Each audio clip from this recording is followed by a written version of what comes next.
Bonjour à tous et bienvenue dans les bureaux de Wawa Design pour un tout nouvel épisode de Future of Work.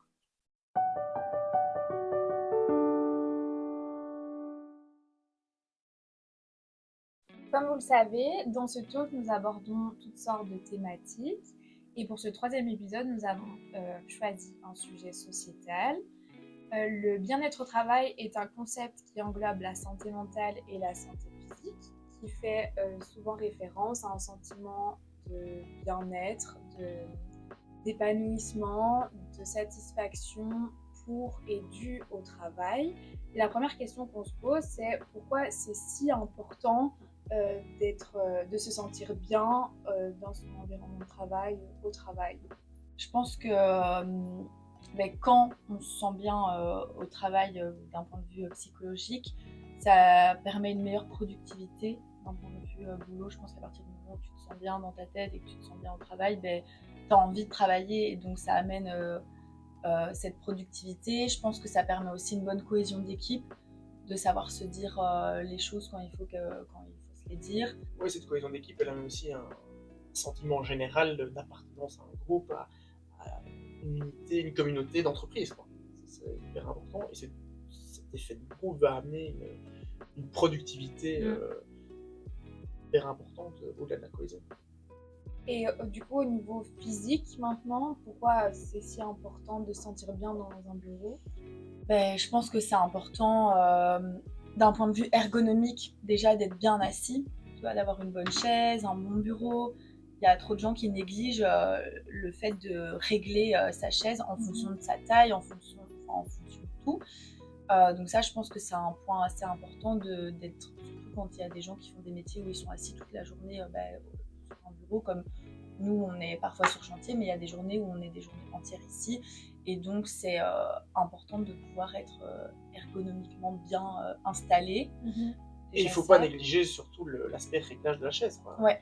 Surtout à l'heure actuelle avec ce qu'on appelle flex office, open space, coworking. Il n'y a rien de plus malsain en fait pour le réglage de chaise.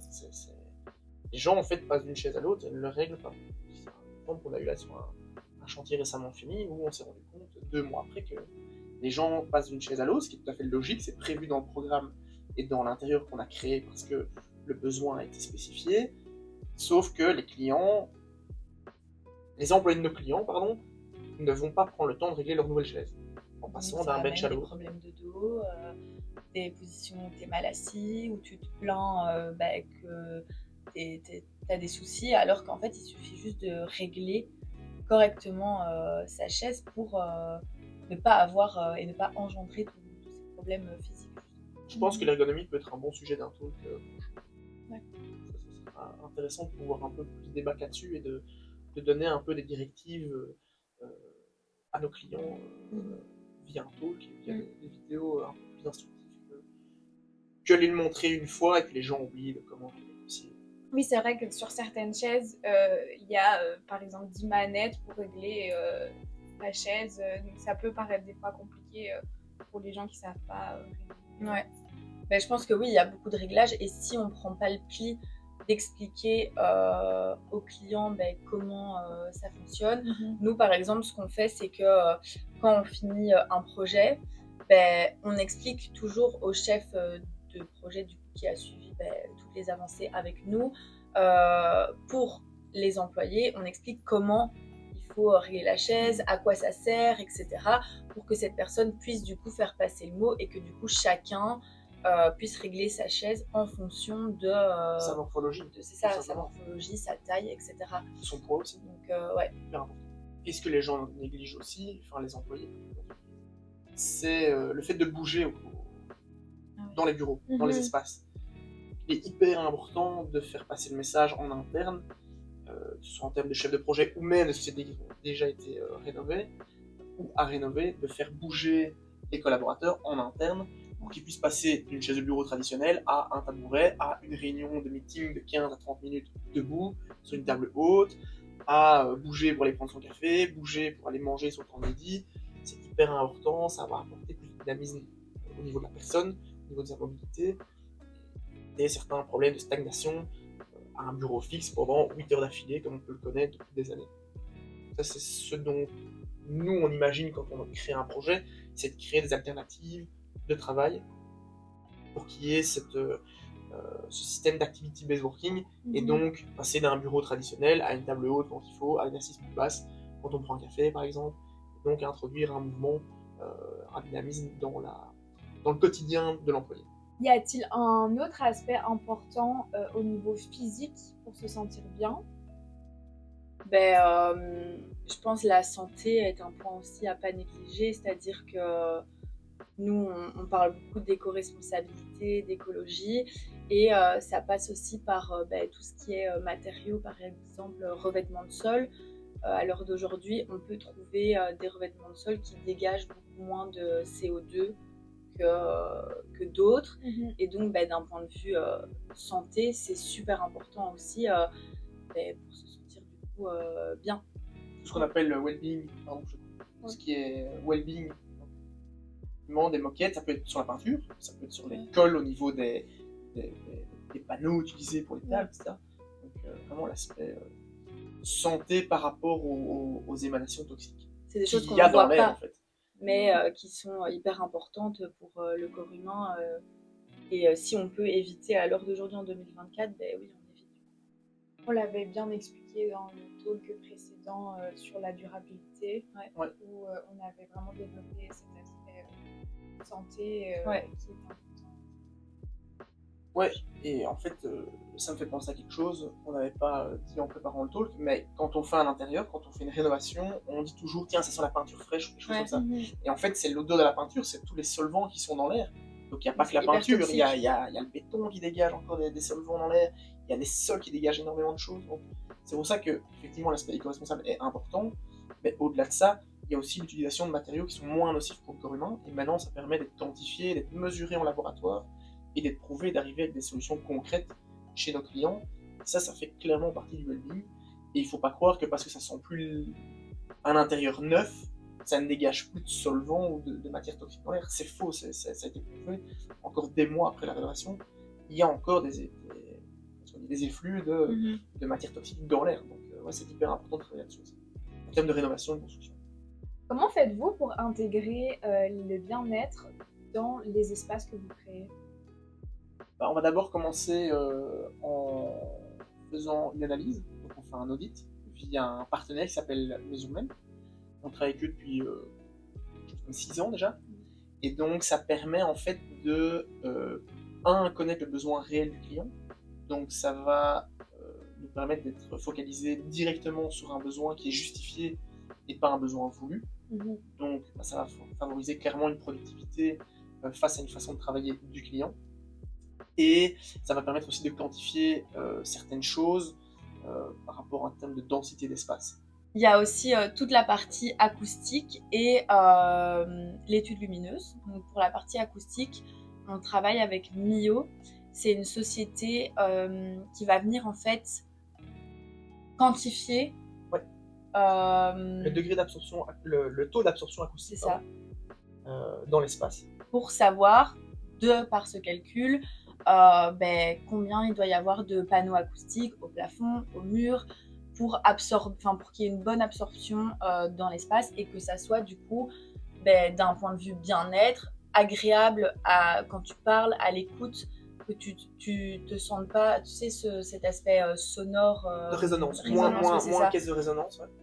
Et donc du coup, ça c'est hyper important, par exemple, de faire une étude acoustique. Nous, on le propose à chaque nouveau projet aux clients. Et pour la partie étude lumineuse, c'est aussi super important et à pas négliger d'avoir je ne sais plus combien il doit y avoir de 500 sur une table. Poste de travail. Voilà. C'est hyper important d'avoir une bonne luminosité, mais que ça soit pas trop non plus, parce que ça peut vite agresser les yeux, être désagréable, c'est ça. Et surtout, l'aspect luminaire, c'est surtout de l'éclairage 100% artificiel, donc faut pas négliger ça, éviter les zones d'ombre. Et puis si on peut maximiser la lumière naturelle, c'est super bien aussi. Plus personnellement, est-ce que vous avez des expériences à nous partager sur le bien-être au travail, une anecdote, ou que ce soit positif ou négatif, Moi j'en ai une. Je travaillais dans un bureau à l'époque Et je suis quelqu'un qui est hyper allergique. Et j'avais plein d'allergies dans ce bureau. Et je me suis demandé d'où ça venait, parce que le bureau était quand même nettoyé en fait une fois toutes les semaines de manière classique. Et en fait, on s'est rendu compte par la suite que c'était le tapis qui avait été utilisé en dessous de mon bureau qui était soit mal nettoyé, on n'a jamais trouvé la solution, mais enfin si, il a pas trouvé la solution, mais jamais trouvé la provenance, la source du problème, pardon. Et en fait, ouais, j'avais full allergie en permanence, etc. C'était hyper désagréable, donc moins de concentration, moins de productivité. Et donc, du coup, en fait, ça a permis de trouver une solution hyper simple, c'était que le tapis n'était pas du tout anti-acarien. Et donc, en fait, il existe plein de tapis sur le marché. Là, c'était tapis vraiment dédié à l'intérieur privé, en plus, plutôt. Moins pour du bureau. Et on a pu le solutionner très, très facilement avec un tapis anti-acarien. Donc, hyper intéressant d'avoir eu cette mésaventure, mais hyper intéressant pour l'aspect trouver des solutions, trouver un truc proactif et pouvoir justement partager cette expérience avec les clients. À l'école, tu as été à Saint-Luc, comme moi. Est-ce que tu trouves que l'éclairage qu'il y avait dans les salles de cours était optimal? À Saint-Luc? Ouais. Non. Voilà. Mais même les tables. Enfin, oui. Moi, je me rappelle quand on devait faire des maquettes pour notre cours d'atelier, on était tous recroquevillés sur nos bureaux en classe. À deux par table. Parce que du coup, tu pouvais travailler à l'école. Le cours d'atelier était fait pour ça, mais ouais, c'était pas ergonomiquement parlant, c'était vraiment pas agréable. Je pense que cette école peut être rénovée, enfin il est grand temps qu'elle soit rénovée, pour que ça soit plus adapté d'un point de vue créatif. Moi, je sais qu'il y a ces fameuses tables de biais que tu peux avoir quand tu dessines. Enfin, on avait des cours de dessin. On était assis sur une chaise en rond avec notre phare de dessin et on dessinait comme ça. Alors certes, pour certains dessins, voilà, c'est confortable. Mais parfois, quand tu as 2 heures de cours et que tu es assis sur une petite chaise comme ça, Saint-Luc était une super chouette école. J'ai appris beaucoup de choses. Mais d'un point de vue ergonomique, c'était pas incroyable pour travailler. Et d'ailleurs, il devrait avoir un cours d'ergonomie, ce serait intéressant. Ouais. Et toi, Kiri, tu as déjà vécu des expériences, qu'elles soient positives ou négatives, d'un point de vue bien-être au travail Oui, dans un job étudiant il y a quelques années que j'ai fait dans l'Oreca, ils avaient mis en place un QR code où si tu te sentais harcelé ou mal dans ton job parce que tu étais intimidé ou qu'il y a des personnes qui t'embêtaient, même niveau supérieur, c'est pas que des collègues, eh ben, tu pouvais faire tu scannais le QR code et en fait tu remplissais un petit formulaire et tu te faisais contacter par les ressources humaines. C'est bien. Et donc du coup ils suivaient si ça n'allait pas, quoi. Oui, c'est ça, s'il y avait du harcèlement quoi. Psychologique. Ouais. Mais c'est intéressant. C'est une bonne démarche, je trouve. Parce que des fois, t'as pas envie d'en parler. Nous, on a donné 2 points négatifs. Si tu devais donner un point d'expérience positive, que ce soit ici, que ce soit ailleurs, un point d'expérience passée, même en stage. Ici, je me sens bien. Je trouve que les bureaux sont chouettes. C'est pas trop grand, c'est pas trop petit. On a une chouette cuisine, l'éclairage est top, on a une grande baie vitrée, donc on a la lumière naturelle. Nos ordi, je trouve qu'ils sont vraiment bien pour travailler. En tout cas, pour Romain et moi, quand on fait souvent des plans, je trouve que c'est super intéressant parce qu'on a vraiment l'ordi qui est courbé. Ma chaise, elle est bien. Donc, ouais, d'un point de vue, en tout cas, physique, ergonomique. Et pour moi, du coup, c'est lié au psychologique. Quand tu te sens bien dans l'environnement de travail, tu te sens forcément bien psychologiquement. Donc, oui, ça, c'est un bon positif. J'aime bien travailler ici. Top. Merci. Je m'y attendais pas, donc c'est très bien. Et moi, j'ai partagé une expérience positive par rapport à. Super. Vous êtes super, ouais. En fait, non. Là, on a une équipe qui est pas mal, vraiment. Enfin, non, pas qui n'est pas mal, qui est très bien, qui permet d'avoir chacun un job bien spécifique au sein de Webdesign. Donc ça, c'était hyper important, c'est de le mettre en place. Et on coopère bien tous ensemble. Bonne coopération. Mais non, je voulais partager une expérience du passé qui m'a permis d'évoluer de manière hyper autonome et hyper rapidement. Donc juste avant de créer l'entreprise, j'ai fait une expérience de 3 ans dans un bureau en tant que consultant Et ça m'a permis, en fait, d'être, entre guillemets, lâché dans la fosse au loup. Mm. Et d'apprendre beaucoup de choses par moi-même, mais aussi plus vite. d'apprendre, donc du coup, de les apprendre plus vite. Donc vraiment l'aspect autodidacte, Ouais. ça c'était hyper important. Mais aussi d'apprendre beaucoup des gens qui m'entouraient en dehors du bureau. C'était un petit bureau, donc on était beaucoup sur chantier, un très gros projet. Et ça m'a permis en fait, de un, de me décoincer, d'aller parler aux gens que je ne connaissais pas.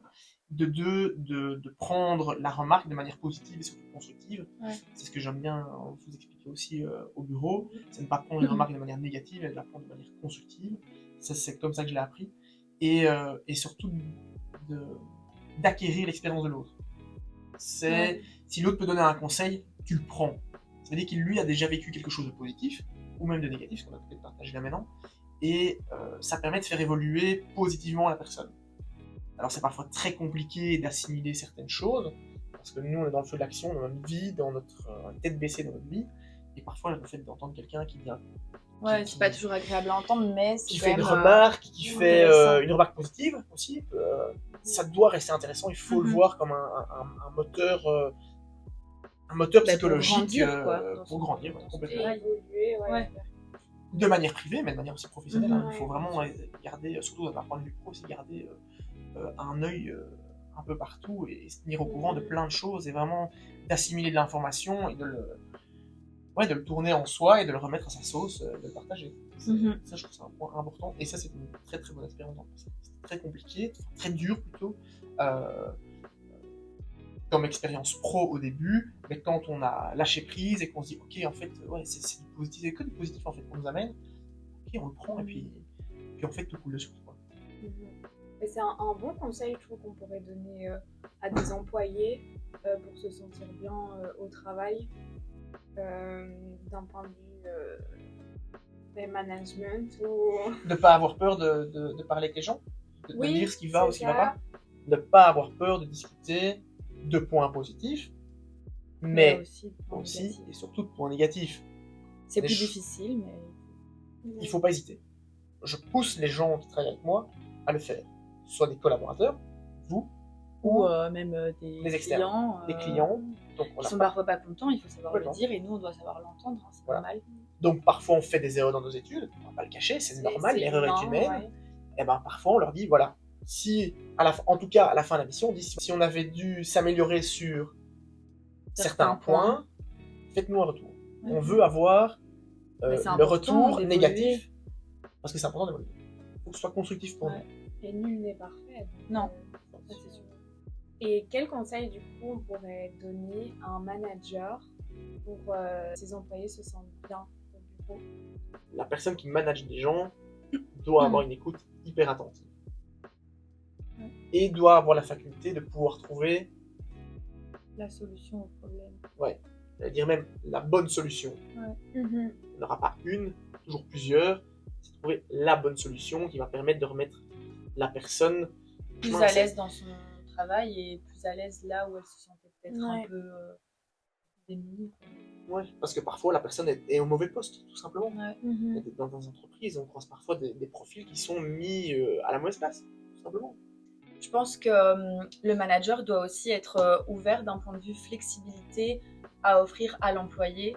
C'est-à-dire qu'il y a beaucoup de gens qui préfèrent maintenant faire du télétravail. Faut pas en abuser, mais si ça permet à certaines personnes de casser un peu la semaine, de pouvoir mieux se concentrer, etc., je trouve que c'est super important. Il y a des gens à qui ça ne plaise pas du tout de faire du télétravail, qui ont besoin d'être constamment en contact avec avec les collègues, d'être au bureau, dans un vrai environnement de travail. Mais il y a quand même beaucoup de gens qui aiment faire du télétravail, donc ça, je trouve que l'employeur doit être à l'écoute par rapport à ça. C'est un peu ce qu'on applique au bureau, au final. Ouais. Bon, on peut prendre des exemples concrets, on n'a pas à cacher comment on le fait. On a parfois des livraisons de mobilier dans du privé, bah voilà, on a le droit d'aller...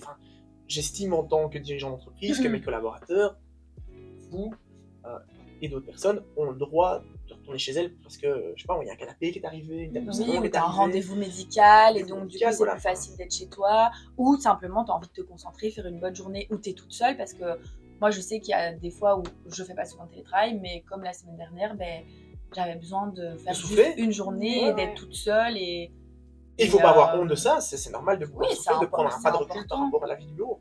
Enfin, je veux dire, c'est ce que je disais souvent avant que tu arrives, c'est on est H24 ensemble. Oui. Donc Parce c'est que normal. La semaine, on passe plus de temps dans un espace de travail que chez domicile. Oui, je vois plus que ma famille. Ouais. Ah ben voilà, C'est très grave. eh bien c'est très grave.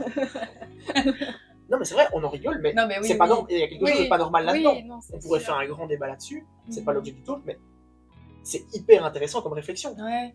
Ce n'est absolument pas normal. Et donc du coup, bah forcément, c'est logique. T'as besoin des fois d'être seul, d'être chez toi. Enfin, donc je trouve que ça, c'est un point important à mettre en avant, de pouvoir proposer aux employés de faire du télétravail. Il y a même dans certaines sociétés où voilà, il y a par exemple 2 jours de télétravail par semaine et tout le monde fait du télétravail tel jour, tel jour. Enfin, moi j'ai des amis chez qui ça se passe comme ça et du coup bah ça donne une bonne rythmique quoi à ta semaine au final. Ça me fait penser à 2 choses. Premier, c'est les chiffres qu'on a eu de Mesurement il n'y a pas très longtemps par rapport au rapport de 2023. Donc ça montrait que les jours les plus fréquents pour faire du télétravail en Belgique, pays francophone aussi même, dans leur analyse, c'était le mardi et le jeudi. Donc le mardi et le jeudi sont des jours où ça casse la semaine. Donc les jours c'est des jours qui sont plutôt destinés au télétravail. Un autre point aussi, je trouve qui est important et qui fait toujours plaisir de temps en temps, c'est un minimum, on va dire, de reconnaissance. Je trouve que c'est important quand l'employé fait du bon boulot et que l'ambiance se passe bien et que ça mérite du coup d'être dit. Et parce que c'est facile de faire des remarques quand voilà, il y a quand ça va pas, quand il y a des choses à modifier, etc. Mais je trouve que c'est important pour la santé mentale de l'employé de aussi avoir de la reconnaissance et qu'on me dise bah là t'as fait du bon boulot cette semaine, ça s'est super bien passé et je te félicite. Juste ça, je trouve que c'est hyper valorisant, ça apporte de la confiance en soi dans son travail et en plus ça donne une certaine motivation en plus de se dire bah j'ai envie de continuer, enfin tu vois, je trouve que ça aussi c'est important. Alors moi j'ai le rôle du manager, c'est quelque chose qui n'est pas simple parce que le manager, son rôle c'est que les gens soient proactifs, que ça ramène de l'argent dans l'entreprise, mais c'est quelque chose sur lequel, par exemple, moi j'ai envie de travailler. De dire plus facilement aux gens, t'as fait du bon boulot, c'est bien, t'as été beaucoup plus rapide que prévu, magnifique. Mais c'est vrai qu'en tant que... c'est négatif ce que je dis. Maintenant en le disant, je me dis, tiens, en fait, on devrait tous dire plus facilement le positif que le négatif. Bizarrement, moi je dis plus facilement le négatif que le positif. Mais je pense que tout le monde, on est tous un peu comme ça, tape toujours plus facile à dire ce qui va pas, que ce qui va bien. Oui, c'est sûr. Mais après, le positif attire aussi le positif, comme on dit. Bien sûr. Et que la motivation attire la productivité. Exact. La proactivité. La proactivité. Ouais. Et donc, du coup, donc, comme disait Marie, un employé qui va être hyper motivé, il va d'office travailler plus rapidement et plus efficacement que quelqu'un qui traîne les pieds. Ouais, c'est sûr. C'était super intéressant. En tout cas, merci Marie et Romain pour ce talk. Avec plaisir. Et vous, dites-nous ce que vous avez mis en place au niveau du bien-être dans vos bureaux. On se retrouve le mois prochain pour le nouvel épisode de Future of Work. Et n'hésitez pas à laisser un petit pouce et des commentaires. Merci, à bientôt. Au revoir.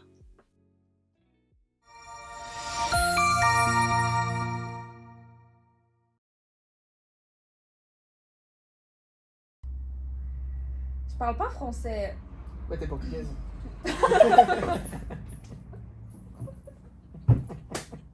Je voulais dire roumaine à la base. Niki cool, enfin je passe les détails hyper gênants, mais ça a permis de se rendre compte que l'utilisation d'une moquette...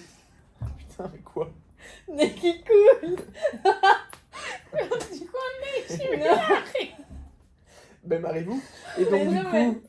Je continue. Pardon. On va le refaire. Hein. Oui, parce que t'as bugué. Ouais. Ah, bien quand tu as vu.